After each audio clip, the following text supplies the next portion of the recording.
உங்கள் தேவனாகிய கர்த்தர் உங்களுக்குள்ளே இருக்கிறார். அவர் வல்லமையும் பயங்கரமான தேவன். ஹல்லேலூயா. கர்த்தர் உங்களுக்குள்ளே இருக்கிறார். கர்த்தர் எங்க இருக்கிறாரு? நமக்குள்ளதான் இருக்கிறாரு.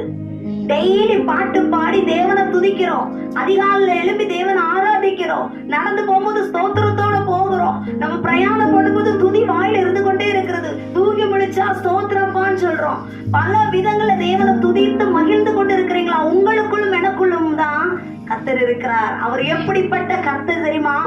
வல்லமையும் பயங்கரமுமான தேவன். ஹல்லேலூயா. அவர் உங்களுக்குள்ளேதான் இருக்கிறார். என்னை விட்டு விலகிட்டார் நினைக்கீங்களா? இல்லவே இல்லை. அவர் துதிகளின் மத்தியில் வாசம் பண்ணுகிற தேவனாய் இருக்கிறார். ஹல்லேலூயா. அவர் வல்லமையும் பயங்கரமான தேவன். அவர் உங்களோடு இருக்கிறார்.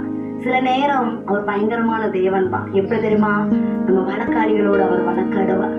எதற்கு தெரியுமா? நீதி செய்யும்படியா.